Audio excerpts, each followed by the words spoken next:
बहुत से लोग होते हैं जो बहुत ज्यादा पूजा पाठ करते हैं, लेकिन फिर भी उनके घर में तकलीफें बढ़ती जाती हैं। वह जितना पूजा करता है उतना ही दुख, तकलीफ और कष्ट व्यक्ति को सताने लगते हैं। इस बात को समझने में लोग असमर्थ रहते हैं। वह समझ नहीं पाता कि आखिर यह कैसे और क्या हो रहा है। दरअसल इस तरह की घटना के पीछे और भी कारण हो सकते हैं, लेकिन जो मुख्य कारण है वह है आपके घर के कुलदेवी का नाराज होना।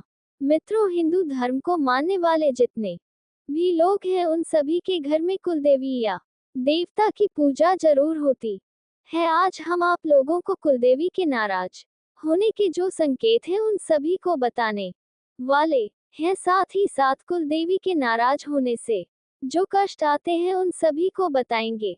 हम इस वीडियो में कुलदेवी या देवता को प्रसन्न करने के अचूक विधि भी बताए गए, इसलिए आप सभी इस वीडियो में अंत तक बने रहे। मित्रों, इस बात को समझने से पहले आपका ये जानना जरूरी है कि कुलदेवी या कुलदेवता होते कौन है, क्योंकि जब तक आपको कुलदेवी कौन होती है यह नहीं पता है तब तक आगे इस विषय में वार्तालाप करना निरर्थक है। कुलदेवी और कुलदेवता वह देवता होते हैं जिन्हें हमारे पूर्वज यानी दादा दादी नाना नानी माता पिता पूछते आ रहे हो। याद रहे, यहाँ पर इष्ट देव में अंतर होगा, क्योंकि इष्ट देव वह होते हैं जिन्हें हम पूजते हैं और कुलदेवी वह है जिसे हमारे घर के बड़े बूढ़े सभी एक साथ पूजा करते हैं। आजकल लोग गांवों से निकलकर शहर आ गए हैं और वहां पर जॉब और व्यापार के कारण अपने आप को ही खो चुके हैं। ऐसा नहीं है कि वे लोग भगवान का ध्यान नहीं करते। अब कुलदेवी की साधना पूजा बदल गई है, जो कि दैनिक दिनचर्या की तरह निभाई जाती है, लेकिन वही गांव में अभी भी इसका पूर्व तरीके से पालन होता है। जिसको भी अपनी कुलदेवी के बारे में पता करना है तो उसे अपने बड़े बूढ़ों से इसके बारे में पूछना चाहिए। ये कुलदेवी वह होती हैं जो आपके इष्ट से आपको मिलवा है। अगर यह नाराज है तो आपकी आवाज कभी आपके इष्ट तक नहीं जाएगी।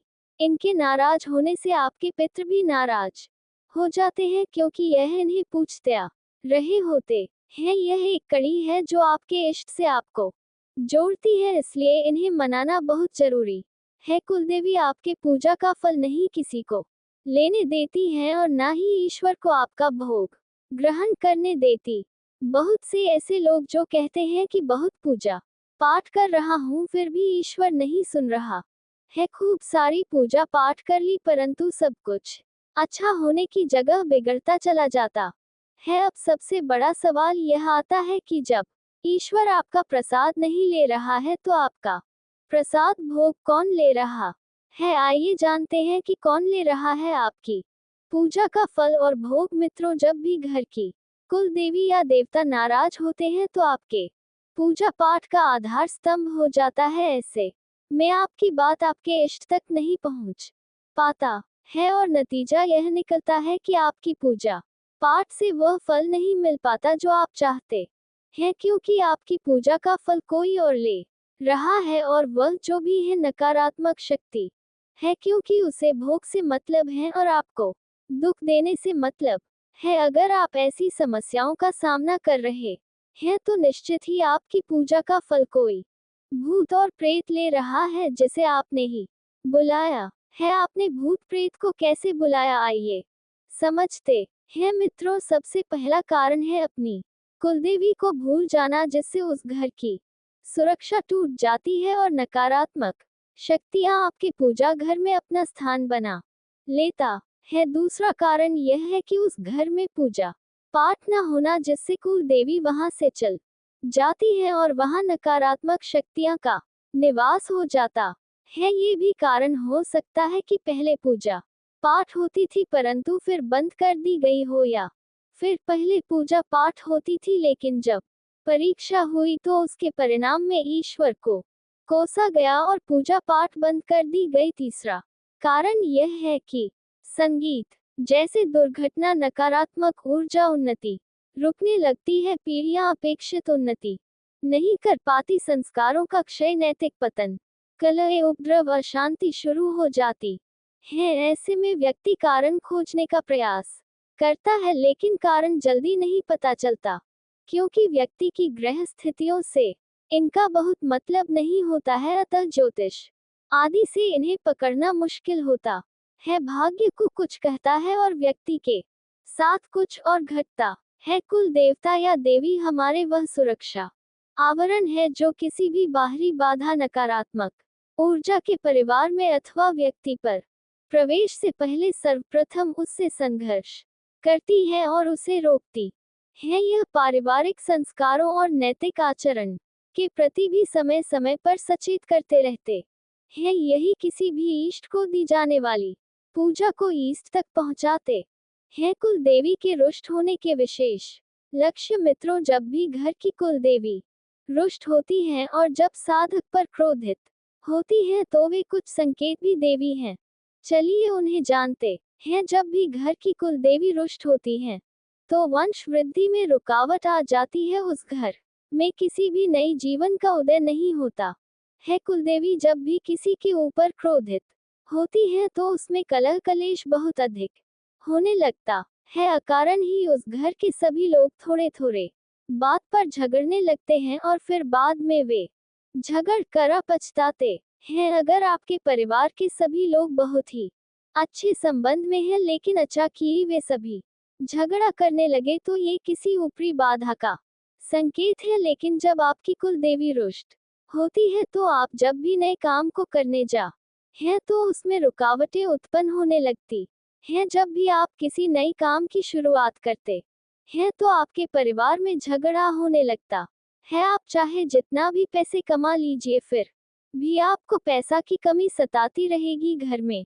अधिक से अधिक पैसों भी खर्च होने लगते हैं। घर में मन नहीं लगना, घर में छोटे बड़े का संबंध खराब होना, अपने से बड़े व्यक्ति का बात नहीं मानना आदि समस्याओं का सामना करना पड़ता है। मित्रों, ये तो थी कुल देवी के नाराज होने के संकेत। अब चलिए कुल देवी को खुश करने और घर में स्थापना करने की विधि को जानते हैं। मित्रों, अगर कुल देवी खुश है तो पूरा जहां आपका कुल देवी आध्यात्मिक और पारलौकिक शक्ति से कुलों की रक्षा करती रहती है, जिससे नकारात्मक शक्तियों और ऊर्जांचल और परिवार में सुख शांति बनी रहती है। आप निरंतर हर बाधाओं को चीरकर आगे निकलते जाते हैं। यदि आप भी अपने कुल देवता और देवी की पूजा करते हैं तो आपको कुछ सावधानियों की जरूरत है। कुल देवी की पूजा का सर्वश्रेष्ठ और घरेलू तरीका है जो अत्यंत सरल और सिद्ध माना जाता है। हिंदू परिवारों में सभी कुलों यानी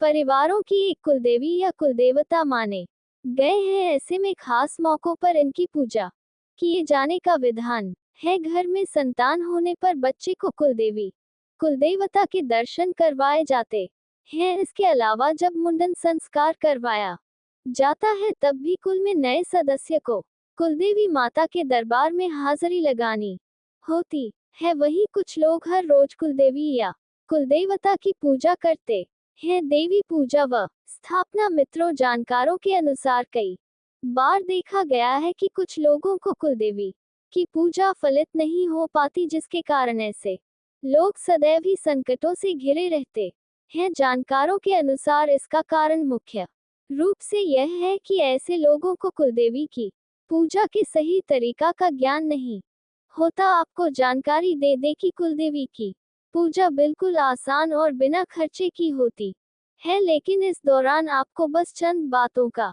खास ध्यान रखना आवश्यक है। चलिए जानते हैं कि पूजा के दौरान जातक को क्या करना चाहिए और क्या नहीं करना चाहिए। मान्यता है कि घर में पूजा करने से न केवल मन को शांति मिलती है, बल्कि घर के वातावरण में भी सुधार होता है। इसके साथ ही घर में कुलदेवता और कुलदेवी की पूजा करने से घर की नकारात्मक ऊर्जा भी दूर हो जाती है। यहाँ ये भी जान ले कि आपके घर के बड़े बुजुर्ग व आस पड़ोस की बुजुर्ग महिलाएं ये अवश्य जानती होंगी आपकी कुलदेवी कौन सी है, या फिर आपके गोत्र के कुनबे के लोग, चाचा ताऊ बुआ को इस संबंध में पता होगा। ऐसे में आप इस संबंध में उन्हीं से पता कर सकते हैं। इसके लिए आप इनसे कुलदेवी और उसके दिन वार और तिथि के बारे में पता कर सकते हैं। जब इस संबंध में पूरी जानकारी मिल जाती है तो इसके बाद पूजा घर में 5-7 दिन तक दीपक लगाओ और फिर शुक्रवार से कुल देवी की पूजा शुरू करें। इसके बाद महीने में एक निश्चित दिन जो कुल देवी का हो, उस शाम को खीर बनाकर माता का भोग लगाएं। कुलदेवी की पूजा व स्थापना के लिए किसी भी शुभ दिन साबुत सुपारी खरीदे। ध्यान रहे कि सुखंडित ना हो। फिर शुक्रवार की सुबह नित्य कर्म से पश्चात पूजा के स्थान पर एक सिक्का रखें और उस पर सुपारी रख दे, साथ ही इसके पास में घी का दीपक भी जलाए। फिर चंद पवित्र जल की बूंदे सुपारी को अर्पित कीजिए। अब सुपारी के ऊपर मौली रखकर कहिए, हे माता जी वस्त्र अर्पित कर रहे हैं। अब सुपारी पर सिंदूर लगाकर कहे कि हे माता जी कृपा श्रृंगार ग्रहण करें। इसके बाद हाथ जोड़कर कहे कि हे माता जी, कोई भूल चूक हुई हो तो अपना समझकर माफ कीजिए और हमारे घर पर स्थान ग्रहण कीजिए। साथ ही देवी माँ से कहे कि कृपा कर घर के सभी सदस्यों को आशीर्वाद दीजिए और मार्गदर्शन कीजिए और मुझे भी दर्शन देने की कृपा करें। इसके बाद सुपारी को कुलदेवी मानकर वही रहने दे। ध्यान रहे, मान्यता है कि मौली चढ़ ही सुपारी गौरी गणेश का रूप ले लेती है, जिसके बाद से अब हर रोज शाम को उनके समक्ष घी का दीपक जलाए, साथ ही प्रार्थना भी करे कि हे माता जी दर्शन दीजिए। कहा जाता है कि इसके पश्चात माता प्रसन्न होकर या तो दर्शन देती है या कोई रास्ता दिखाती है। ध्यान रखें कि कुलदेवी की पूजा करते समय हमेशा शुद्ध देसी घी का ही दिया जलाए। साथ ही कुलदेवी की पूजा महीने में एक बार जरूर कीजिए, वह भी उनकी पूजा की तिथि पर। वही कुलदेवी से जुड़े दिनवा का पता ना होने पर हर महीने के शुक्ल पक्ष की अष्टमी को सूर्यास्त के बाद पूजा करें। यहाँ ये भी जान ले कि खीर का जो भोग बनाया है उसे केवल घर के सदस्य ही खाएं, यानी किसी बाहर वाले को इसे ना दे। इसके अलावा ये भी जान ले कि इस दिन दूध का दान नहीं करना है और इसे किसी देवता को भी ना चढ़ाएं। माना जाता है कि यदि इस तरह आप कुलदेवी की पूजा करेंगे तो आपकी मनोकामनाएं अवश्य पूरी होंगी। जानकारों के अनुसार कुलदेवी की पूजा का ये सर्वश्रेष्ठ और घरेलू तरीका होने के साथ ही यह सरल और सिद्ध पूजा है।